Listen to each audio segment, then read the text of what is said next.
So, at least from where I'm sitting, we have covered a lot this semester. A lot of tools, a lot of ground covered. And I think it's easy to forget how far we've come. Now, I hope you have some sense of that. I hope you can think back to the beginning of January and think about where we started and where we've ended up. Again, when we started, the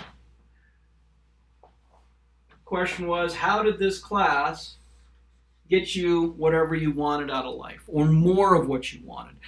And I hope at the end of this, you'll have to let me know. If you haven't filled out the teaching evaluations, please do.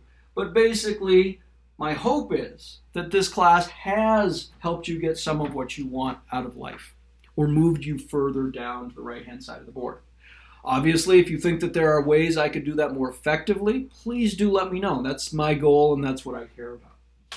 So let's sort of think back big picture. Again, my hope is also that you've gained some appreciation for the 4 analytic questions. Again, in my view, these are the foundation of everything we've talked about so far this semester.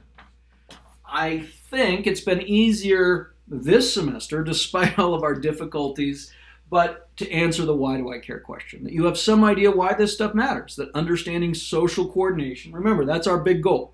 Understanding social coordination, either at the micro level in specific markets, or at the macro level with the economy as a whole about a variety of things. That's what we care about. We do not care about stuff.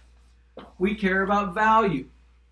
And that's what we're trying to do. Economics is moral philosophy, and it starts with the supposition that increasing value is going to be a good thing for society. Now, this of course leads to all of economics in 4 points. So this is applicable across the board in anything you do in the world. In any of your classes, I hope that you're walking around asking these questions. I actually yesterday or the day before received an email from a former student who's going on to graduate school, and they sent me their personal statement. And basically what they did in their personal statement for their application to graduate school was they took these 4 questions and answered them, or addressed them, or raised them in their essay. And I thought that really is a pretty effective way of communicating things. Because again, you're going to have to really answer those questions if you're going to convince people. Of course, for us as economists, what comes out of this is all of economics in 4 points. Right? People choose. Only individuals choose. And hopefully that one makes sense to you. Governments don't choose. Companies don't choose. Individuals choose according to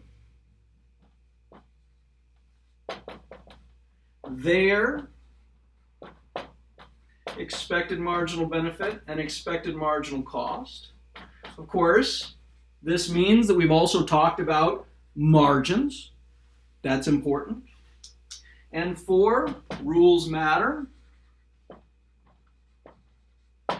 Again, you hopefully are left with some understanding that if we're going to have effective social coordination, we're going to have to overcome the information problem and the incentive problem. People are going to have to know what's in society's interest or the collective's interest, and they're going to have incentives to act on that. Again, in markets, prices, profit, and property rights, or institutions, that's what we're calling these here, are really at least one of our mechanisms for achieving social coordination and cooperation through communication of information and incentives. We took this piece out and we looked at supply and demand. We looked at what that could tell us about price and quantity. We then developed the ability to talk in terms of producer surplus, consumer surplus, government, and total surplus to assess various states of the world.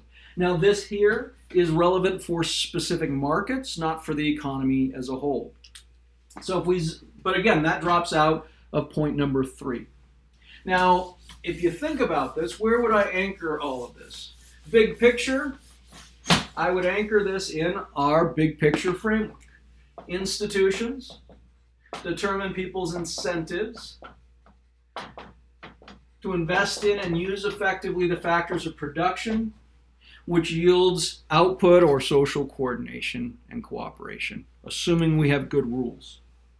Now, if you want to think about where the first third of the semester fit in terms of marginal benefit and marginal cost, supply and demand,